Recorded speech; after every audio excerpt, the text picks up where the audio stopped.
Shalom Bapak dan Ibu sekalian.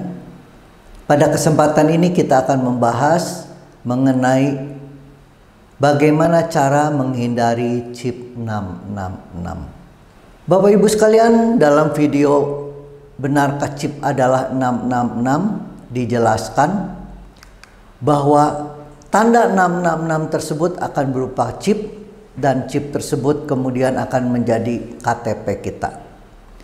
Jadi kalau sebelumnya chip ditanam di kartu, nantinya chip tersebut akan ditanam di tubuh kita, akan menjadi tanda identitas kita. Itu sebabnya kepada mereka yang tidak mau menerima tanda tersebut, maka mereka akan menjadi orang-orang yang tidak memiliki identitas, sehingga mereka tidak bisa membeli maupun menjual. Dijelaskan juga bahwa tanda tersebut berkaitan dengan nama binatang itu.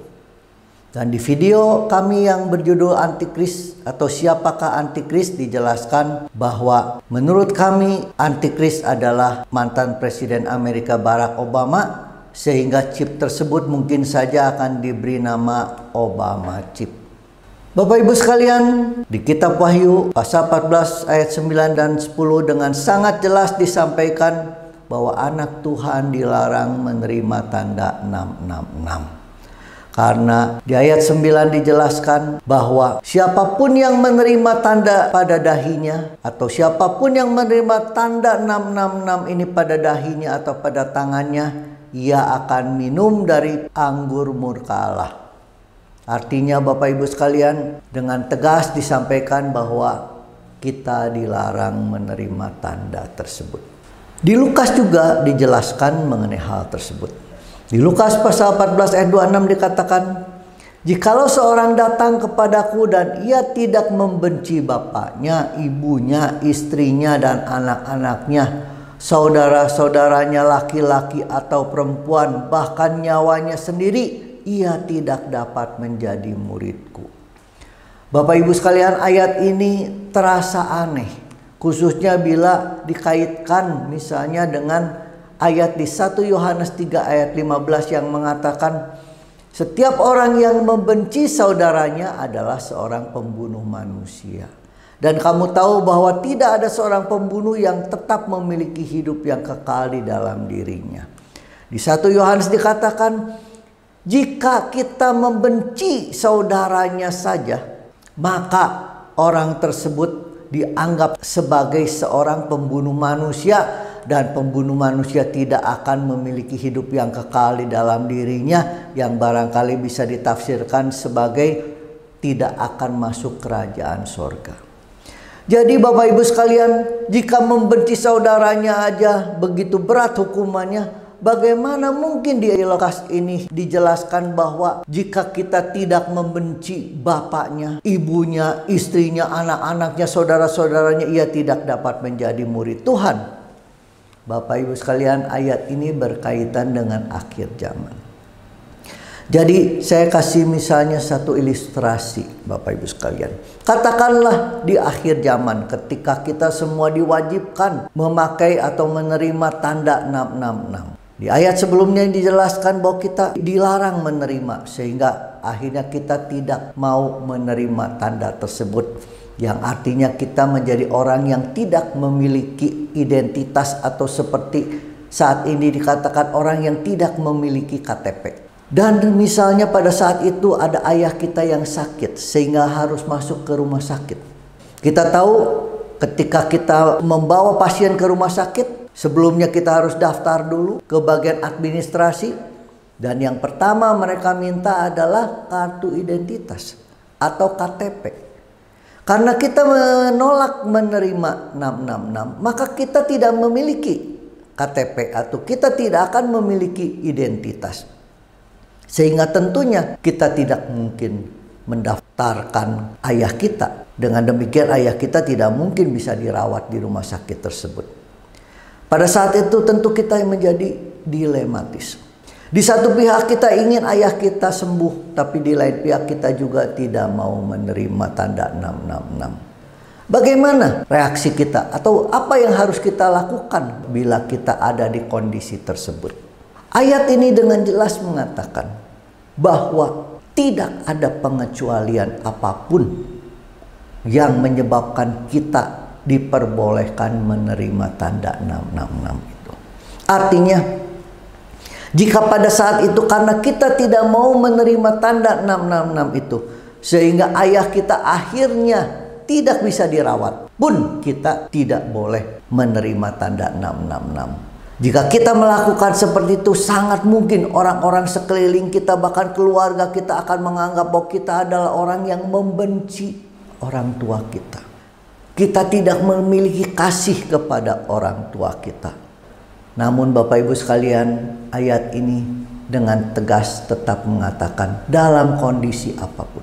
Bahkan jika karena tidak menerima tanda 666 kita harus kehilangan nyawa sekalipun, ayat ini menjelaskan kita tetap tidak boleh menerimanya.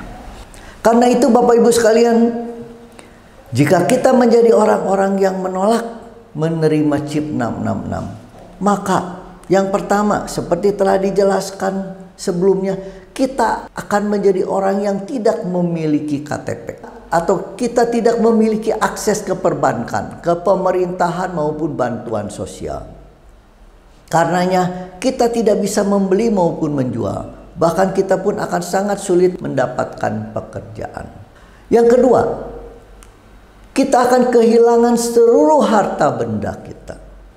Bapak Ibu sekalian, poin yang kedua ini seringkali jarang dibahas oleh hamba-hamba Tuhan yang lain. Ya. Mengapa Bapak Ibu sekalian kita bisa kehilangan seluruh harta benda kita? Karena sangat mungkin bahwa pada saat itu akan ada pendaftaran ulang kepada apa yang kita miliki dengan menggunakan ID yang baru. Jadi misalnya akun bank kita tentu harus didaftarkan ulang. Karena kita tidak memiliki ID, maka kita tidak mungkin bisa mendaftarkan ulang menggunakan nama kita. Jika didaftarkan ulang pakai nama orang lain, maka secara hukum dana yang ada di rekening tersebut adalah milik orang tersebut. Begitu juga dengan harta kita yang lain, rumah kita, perusahaan kita, semua perlu didaftarkan ulang. Karena kita tetap tidak ingin memiliki atau menerima tanda 666, maka kita tidak mungkin bisa tetap memiliki harta benda tersebut, atau dengan kata lain kita akan kehilangan seluruh harta benda tersebut. Dan itu dijelaskan juga di Lukas 14 ayat 33. Demikian pula lah tiap-tiap orang di antara kamu yang tidak melepaskan dirinya dari segala miliknya tidak dapat menjadi muridku.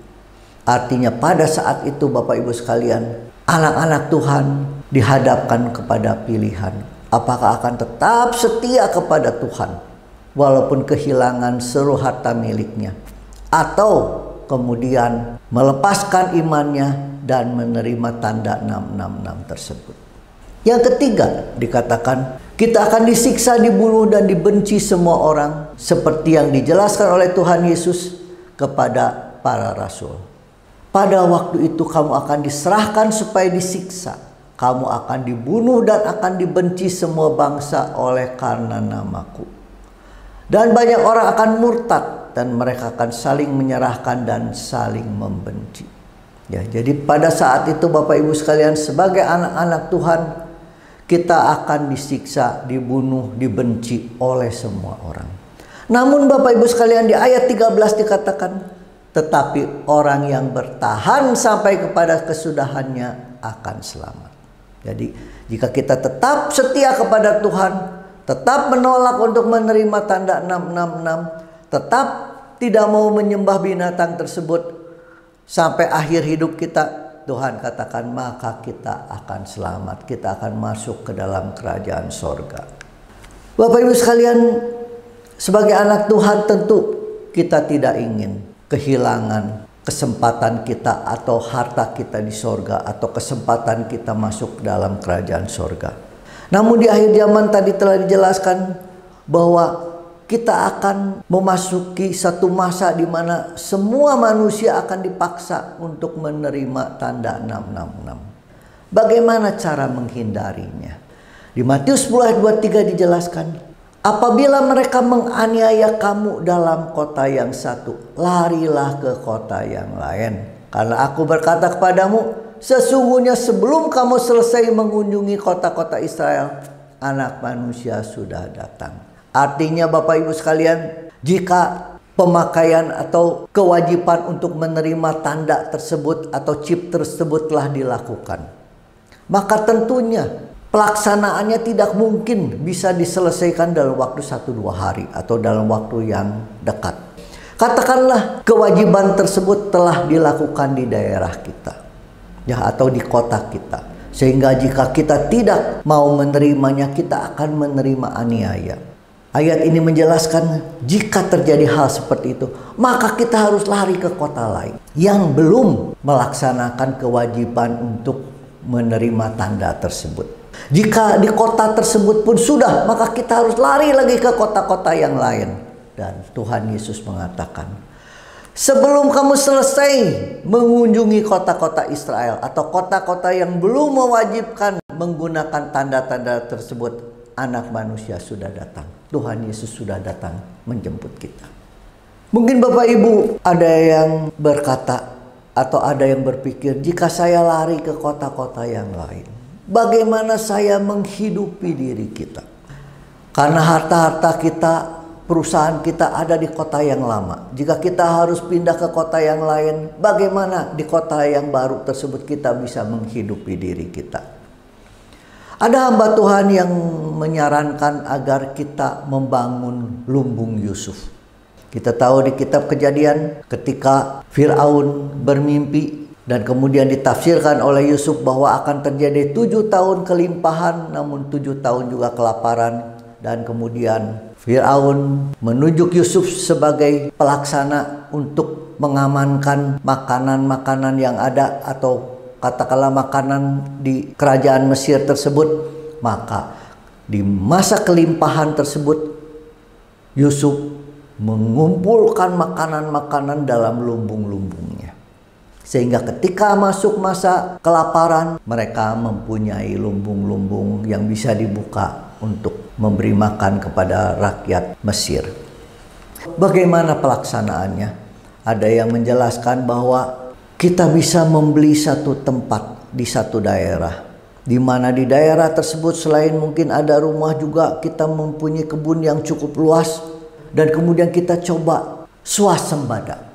Kita menanam sendiri makanan kita, kita juga mengusahakan air sendiri, listrik sendiri, sehingga pada saat itu kita tetap bisa hidup walaupun kita tidak memiliki akses ke pemerintahan.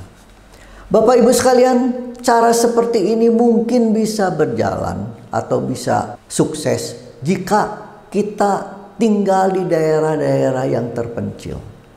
Namun jika kita berada di tempat yang ramai, di tempat yang banyak orang, maka policy ini atau katakanlah rencana ini mungkin tidak akan berhasil. Mengapa demikian? Karena Bapak Ibu sekalian, jika di tempat-tempat yang ramai, begitu mereka tahu bahwa tempat ini adalah milik mereka-mereka yang tidak memiliki ID, maka ketika panen mereka semua orang-orang sekeliling bisa dengan bebas mengambil makanan kita. Bahkan tanahnya pun bisa kita ambil, rumah kita pun bisa mereka ambil. Karena mereka tahu bahwa kita tidak mungkin bisa melapor kepada kepolisian atau kepada aparat setempat. Mengapa? Karena begitu kita melapor, yang pertama mereka minta adalah kartu identitas kita. Sedangkan karena kita tidak mau memakai tanda 666, kita tidak akan memiliki kartu identitas tersebut. Jadi jika demikian, bagaimana caranya kita menghidupi diri kita? Di Lukas pasal 16 dijelaskan. Dan Yesus berkata kepada murid-muridnya, ada seorang kaya yang mempunyai seorang bendahara. Kepadanya disampaikan tuduhan bahwa bendahara itu menghamburkan miliknya. Siapa bendahara tersebut? Kita adalah bendahara Allah. Semua berkat-berkat yang Tuhan berikan itu sebenarnya adalah milik Allah yang dititipkan kepada kita. Sehingga kita semua adalah bendahara-bendahara Allah. Kemudian dikatakan bahwa bendahara itu menghamburkan miliknya. Mengapa menghamburkan miliknya? Karena kita hanya menggunakan segala berkat yang Tuhan berikan itu untuk kepentingan kita, bukan kepentingan sesama kita atau saudara-saudara kita seiman. Ayat 2. Lalu ia memanggil bendahara itu dan berkata kepadanya, apakah yang kudengar tentang engkau? Berilah pertanggungan jawab atas urusanmu, sebab engkau tidak boleh lagi bekerja sebagai bendahara. Jadi akan ada satu masa bahwa kita tidak akan lagi menjadi bendahara. Kita tidak akan lagi memiliki atau mempunyai akses terhadap harta-harta yang kita miliki. Di ayat 3, kata bendahara itu dalam hatinya, apakah yang harus aku perbuat? Tuanku memecat aku dari jabatanku sebagai bendahara. Mencangkul aku tidak dapat, mengemis aku malu. Aku tahu apa yang akan aku perbuat, supaya apabila aku dipecat dari jabatanku sebagai bendahara, ada orang yang akan menampung aku di rumah mereka. Jadi sebelum hal tersebut terjadi, bendahara ini berpikir dia harus melakukan sesuatu, sehingga ketika seluruh hartanya hilang, ada orang yang bersedia menampung dia. Apa yang dilakukan bendahara tersebut? Ayat 5. Lalu ia manggil seorang demi seorang yang berhutang kepada tuannya. Ya, jadi dia manggil orang-orang yang berhutang kepada tuannya. Siapa orang-orang yang berhutang kepada tuannya? Orang-orang yang berhutang kepada tuannya adalah mereka-mereka yang bukan anak Tuhan. Mengapa mereka yang bukan anak Tuhan adalah orang-orang yang berutang? Karena dosa-dosa mereka belum ditebus. Katanya kepada yang pertama, berapakah hutangmu kepada tuanku? Jawab orang itu, 100 tempayan minyak. Lalu katanya kepada orang itu, inilah surat hutangmu, duduklah dan buat surat hutang lain, sekarang juga 50 tempayan. Kemudian dia berkata kepada yang kedua, dan berapakah hutangmu? Jawab orang itu, 100 pikul gandum. Katanya kepada orang itu, inilah surat hutangmu, buatlah surat hutang lain 80 pikul. Jadi bendahara ini memanggil orang-orang yang berhutang kepada tuannya dan hutang-hutang mereka dikurangkan. Di ayat 8, lalu tuan itu memuji bendahara yang tidak jujur itu, karena ia telah bertindak dengan cerdik. Sebab anak-anak dunia ini lebih cerdik terhadap sesamanya daripada anak-anak terang. Ya. Bapak Ibu sekalian, ayat ini terasa aneh. Mengapa? Karena Tuhan ini tahu bahwa bendaharanya ini tidak jujur, tapi tetap memuji. Bahkan mengatakan bahwa bendahara ini bertindak dengan cerdik. Artinya Tuhan ini melihat bahwa apa yang dilakukan oleh bendahara ini cerdik. Dan dikatakan sebab anak-anak dunia ini lebih cerdik terhadap sesamanya daripada anak-anak terang. Ayat ini menjelaskan berkaitan dengan menolong orang, berkaitan dengan memberi bantuan kepada orang lain. Anak-anak dunia ini kadang-kadang, bukan hanya kadang-kadang, lebih cerdik daripada anak-anak Tuhan. Bapak Ibu sekalian, coba perhatikan setiap kali ada bencana, siapa yang pertama datang menolong? Apakah anak-anak Tuhan atau orang-orang dari agama lain? Ketika lingkungan kita, di lingkungan kita ada tetangga-tetangga kita yang susah, siapa yang pertama-tama membantu? Siapa yang membantu dengan sepenuh hati? Apakah anak-anak Tuhan atau yang beragama lain? Bahkan di antara keluarga kita pun, ketika mereka ada kesusahan, siapa yang membantu dulu? Apakah kita sebagai saudara yang seiman atau orang-orang luar, ya, yang beragama lain, ya?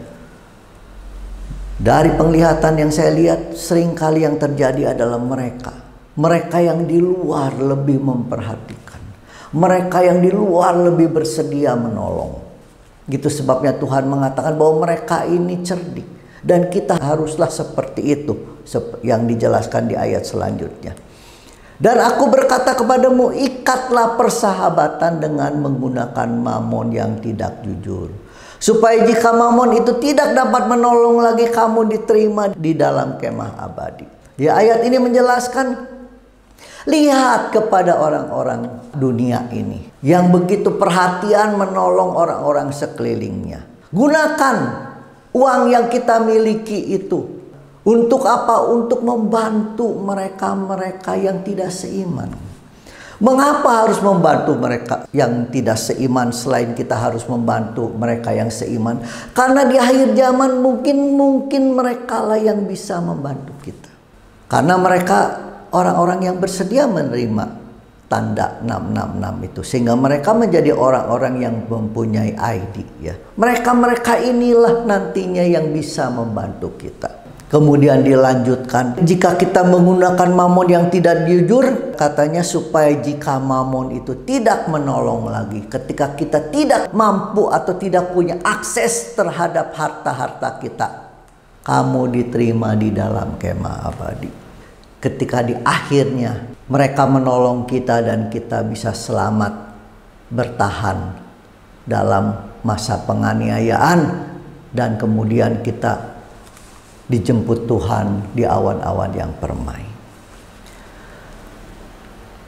Bapak Ibu sekalian, jika kita pelajari lebih dalam, membantu sesama kita bukan hanya membantu mereka-mereka yang seiman, itu adalah sesuatu yang dituntut Tuhan. Itu sebabnya memberi, menolong kepada orang-orang sekeliling kita itu dijadikan salah satu kriteria ketika Tuhan di pengadilan akhir memilih antara kambing dan domba. Yang seperti dijelaskan di Matius 25 ayat 31. Apabila anak manusia datang dalam kemuliaannya dan semua malaikat bersama-sama dengan dia, maka ia akan bersemayam di atas tahta kemuliaannya. Lalu semua bangsa akan dikumpulkan di hadapannya, dan ia akan memisahkan mereka seorang daripada seorang, sama seperti gembala memisahkan domba dari kambing. Kemudian apa kriteria memisahkan? Di ayat 35 dikatakan, sebab ketika aku lapar kamu memberi aku makan, ketika aku haus kamu memberi aku minum, ketika aku seorang asing kamu memberi aku tumpangan. Di ayat 40, dan raja itu menjawab mereka, aku berkata kepadamu, sesungguhnya segala sesuatu yang kamu lakukan untuk salah seorang dari saudara-saudaraku yang paling hina ini, kamu telah melakukannya untuk aku. Artinya Bapak Ibu sekalian, selain di akhir zaman kita membantu lingkungan kita ini, mungkin mereka nanti juga bisa membantu kita. Membantu sesama kita itu adalah sesuatu yang dituntut Tuhan dan dijadikan salah satu kriteria untuk memisahkan antara domba dan kambing. Karena itu Bapak Ibu sekalian, dalam kesempatan yang masih ada ini, mari kita bantu sebanyak mungkin orang-orang yang bisa kita bantu. Terlebih dalam kondisi COVID seperti saat ini, banyak orang yang di PHK, banyak orang mengalami kesulitan. Mari sebagai anak-anak Tuhan kita bantu mereka. Demikian Bapak Ibu sekalian, kiranya kita bisa mempersiapkan diri untuk menyambut kedatangan Tuhan Yesus. Amin.